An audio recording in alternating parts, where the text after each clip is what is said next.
Social media पे हर एक को अपना अपना अधिकार है कि अपनी अपनी राय रखे, अपने अपने विचार रखे। उनको मेरी एक ही सलाह है कि आप कृपया जो भी बात कह रहे हैं उसको पूरी सोच समझ के साथ करिए, क्योंकि ज़रूरी नहीं है कि हर कोई आदमी जो है उस बात को सही तरीके से देखे परते। कोई कोई लोग जो है जो भी सामने लिखा हुआ आ जाता है, जो भी अखबारों में छाप के आ जाता है उसको सही मान लेते हैं। कोई भी रूमर अगर व्हाट्सएप पे आ जाता है तो व्हाट्सएप के रूमर को, मैसेज को सही मान लेते हैं।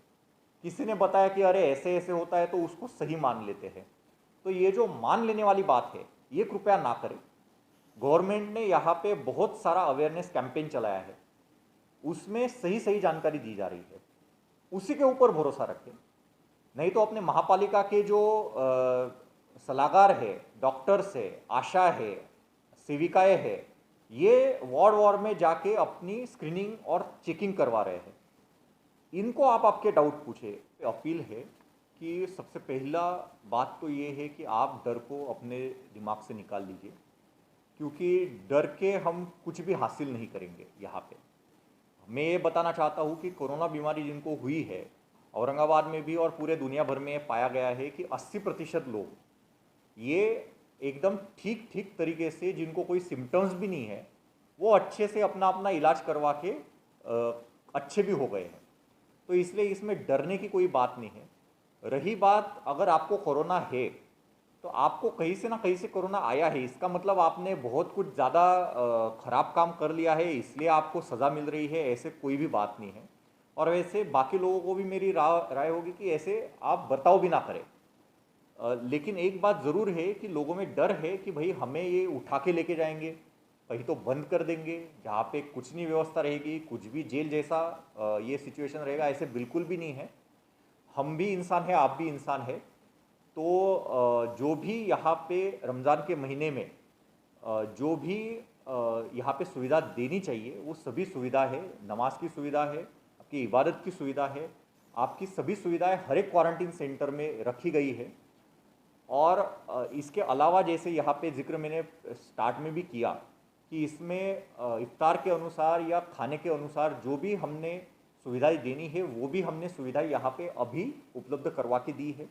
हम ये एक्सेप्ट करते हैं कि महापालिका और प्रशासन की तरफ से शुरुआत में कुछ कमियां रह गई थी, लेकिन अभी जो है अभी वो कमियां पूरी कर दी गई है और वो हमने इंश्योर भी किया है कि ये कमियां जो है वो पूरी कर दी गई है। देखिए, कोरोना जो वायरस है अभी मतलब ये चीज़ तो साबित हो गई है कि ये वायरस कैसे फैलता है।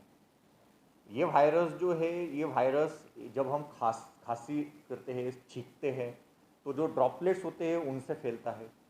अगर हम किसी को टच कर देंगे तो उससे ये फैलने की शक्यता ज़्यादा है। और उसी तरीके से अगर वहाँ पे कोई पॉजिटिव मरीज़ है, अभी हमें तो पता नहीं चलता कि सामने कौन पॉजिटिव मरीज़ है, वहाँ पे तो लिख के नहीं आया है कि ये पॉजिटिव है करके, या कोई सिम्टम भी नहीं दिखते बहुत सारी केसेस में कि ये पॉजिटिव है। तो उसने अगर कहीं पे छींका है और वो चींटी जो है वो वहाँ पे पड़े है और वो सरफेस को अगर कोई टच कर देता है तो फोमाइट्स के द्वारा जो है वो वायरस जो है वो स्प्रेड होता है। तो आपने जो सवाल पूछा कि डेयरी प्रोडक्ट्स है, खाने पीने की वस्तुएं है, तो जितना कि मेरा मानना है कि ये बहुत ही गलत सोच है, क्योंकि बीच में ऐसे आया था कि अखबार जो है वो अखबारों से भी कोरोना वायरस फैलता है, बट ये सारा सार झूठ है। तो जहाँ तक कि मेरा मानना है और जहाँ तक कि साइंस ये बोलता है आज की डेट में, खाने पीने की वस्तुओं से कोरोना बिल्कुल नहीं फैलता। हाँ, लेकिन एक बात हमने ज़रूर ध्यान में रखनी चाहिए कि जो खाने पीने की वस्तुएं बेचने वाला इंसान है वो अगर आपका कोरोना संक्रमित है तो ज़रूर आप उसके नज़दीकी जाने से या कांटेक्ट में आने से आपको कोरोना की बीमारी हो सकती है। इसलिए फिर हमने क्या बरतनी चाहिए सावधानी कि कोई फल विक्रेते हैं, कोई सब्जी विक्रेते हैं, कोई खाने पीने की वस्तु बेच रहे हैं, उनके वो इंसान के करीब में ना आए।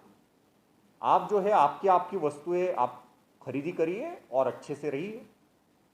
वो कि ये बीमारी औरंगाबाद में आ गई है और औरंगाबाद में सिर्फ आई ही नहीं है, तो औरंगाबाद हॉटस्पॉट हो गया है। 177 जो संख्या है उस उतनी संख्या में पॉजिटिव मरीज यहाँ पे पाए गए हैं। अब यहाँ पे जैसे बताया गया वैसे बहुत सारे मरीज जो है वो मुस्लिम इलाकों से है। तो यहाँ पे हमारी ये जिम्मेदारी बनती है कि जो पॉजिटिव है उनके करीबी लोगों की, कि वो अगर अफेक्ट हो सकते हैं इससे, तो वो और आगे ये ना फैलाए, अपने अपने घरों में रह के या कम से कम बाहर निकल के और बीमारी को फैलने से रोके। यहाँ पे जो है, यहाँ पे सहरी या इफ्तार के हिसाब से हर एक इंस्टीट्यूशनल क्वारंटीन में जो है हमने जो नोडल ऑफिसर दिए हैं उनकी ये पूरी पूरी जिम्मेदारी है कि वो ये तरीके से सभी प्रावधान वहाँ पे उपलब्ध करवा दी जाए। बीच में किले आर्क है या कुछ अदर क्वारंटीन सेंटर है महापालिका जो चलाती है, उसमें से कोई कंप्लेंट आई थी। कंप्लेंट के बाद में हमने इमीडिएटली उसका कॉग्निजेंस लिया। कमिश्नर साहब वहाँ पे गए, म्यूनसिपल कमिश्नर साहब भी गए, डिविजनल कमिश्नर साहब भी गए, हमारी विजिट हुई और उसमें पाया गया कि जो कंप्लेंट्स थी वो बहुत बड़े पैमाने पे सच थी। तो इसलिए जो है वहाँ पे हमने इमीडिएटली अच्छे से खाने का और पानी का जो है वो सबसे पहले इंतज़ाम करवाया है। उसके अलावा वहाँ पे 24 घंटे के लिए उनमें निगरानी के लिए मेडिकल जो है वो मेडिकल पैरामेडिक स्टाफ रहेगा और डॉक्टर्स के द्वारा जो है उनका रेगुलर चेकअप किया जाएगा। वो भी हमने वहाँ पे जो है व्यवस्था अभी करवा के दी है। इसमें भी मैं सबको ये अपील करना चाहता हूँ कि इसमें भी अगर आपके कोई रिश्तेदार है जो कि क्वारंटीन सेंटर में है, उनको तकलीफ़ है या फिर क्वारंटीन सेंटर में जो लोग हैं उनको खुद से ही कुछ तकलीफ़ है, तो आप बिन दिक्कत जो है वहाँ पे हमने हर एक के नंबर फ्लैश किए हैं। वहाँ नंबर पे आप व्हाट्सएप कर दीजिए या कमिश्नर साहब को या मुझे व्हाट्सएप कर दीजिए। ये जो है ये बड़ी संख्या में यहाँ पे जो कंप्लेंट्स थी, ये मुझे ऐसे लगता है कि अभी वो कंप्लेंट्स बहुत कम रह गई है। तो जैसे अभी सबको पता है कि यहाँ पे अपने औरंगाबाद में बहुत बड़ी संख्या में केसेस भी आए हैं और बहुत बड़ी संख्या में जो है हर एक क्वारंटीन सेंटर में लोग हैं। ऐसे हो सकता है कि कुछ जगह पे कुछ निगलेक्ट हो। अगर निगलेक्ट होता है तो हम इसको बिल्कुल बर्दाश्त नहीं करेंगे, लेकिन बहुत सारी जगह पे ऐसे पाया गया है कि कई बार ऐसे होता है कि मरीज़ जो है या फिर जिनको क्वारंटीन किया गया है वो अपनी जो मेडिकल हिस्ट्री है वो छुपा के रखते हैं या सामने नहीं आते हैं, खुद से नहीं बोलते हैं कि ऐसा ऐसा है, डरते हैं या फिर मदद मांगनी है तो उसके लिए हिचकिचाते हैं। तो मुझे लगता है कि ये तीनों भी चीज़ें गलत है। वहाँ पे हमने वापस उसमें सूचना दी गई है और जैसे अभी जो मेडिकल पेशेंट है उसका जिक्र किया गया, तो हम पूरी कोशिश करेंगे कि उनको अच्छे से जो है वहाँ पे रखा जाए। लेकिन मेरी आपके द्वारा सबसे अनुरोध है, सबसे आप मेरी अपील है कि सब लोगों ने, अगर हम प्रशासन को अगर सहकार्य करते हैं तो ही हम ये बीमारी का फैलने से रोका जा सकता है। क्योंकि अगर हम ऐसे बोलेंगे कि भाई हम डर के मारे सामने नहीं आ रहे या हम हिचकिचा रहे हैं या फिर हम ऐसे समझ के बैठे हैं कि हमें ही टारगेट किया जा रहा है, तो ये बहुत सरासर गलत है। हमें कोरोना है और हम फैलाते जाएंगे और हमें पता भी नहीं चलेगा। अचानक से बहुत ज़्यादा जब केसेस आएंगी तब पछतावा करके कोई फ़ायदा नहीं है।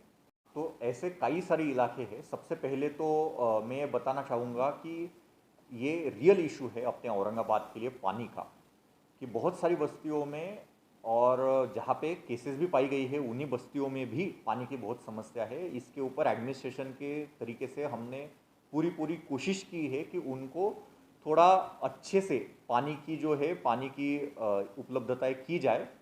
महापालिका की तरफ से कोशिश जारी है, लेकिन जहाँ पे पानी नहीं है वहाँ पे मास्क और सैनिटाइज़र डिस्ट्रीब्यूशन का भी हमने इसमें एडमिनिस्ट्रेशन की तरफ से डिसीजन लिया है।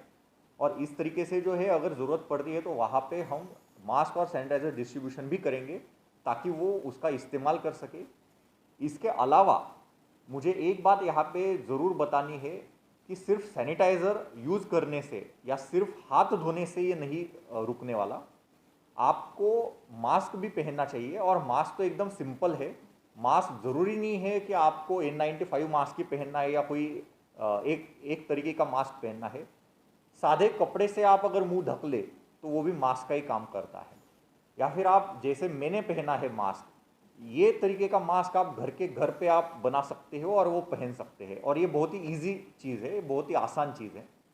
लेकिन सबसे ज़्यादा मैं अगर किसी बात के ऊपर बार बार अगर गौर करना चाहूँगा तो वो है कि आप कृपया करके कांटेक्ट अवॉइड कीजिए।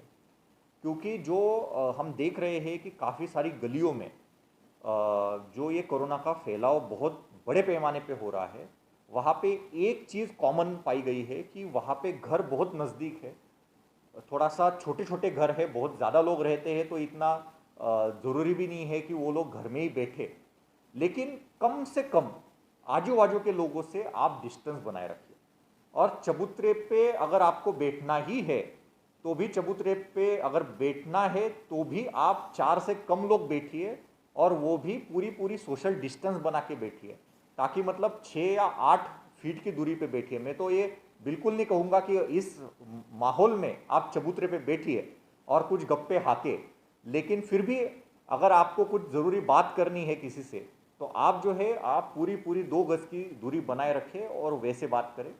इसके अलावा अपने जो घर में बच्चे हैं, तो ऐसे पाया गया है कि बच्चे बच्चे खेलने में बहुत ज़्यादा एक दूसरे को हाथ लगा देते हैं। बच्चे होते हैं, छोटे बच्चे होते हैं, उनको इतनी समझ नहीं होती है, हमने कितना भी समझाया तो थोड़ा हमने ये देखना चाहिए कि बच्चों को भी इसके बारे में जो है अच्छी तरीके से जानकारी दी जाए, उनको भी बताया जाए कि खेलते टाइम क्या खबरदारी बरतनी है, कैसे खबरदारी बरतनी है। और बच्चों को खासकर उनके हाथ धोना या बाकी का उनका हाइजीन मेंटेन करना, ये चीज़ें सिखानी बहुत ज़रूरी है।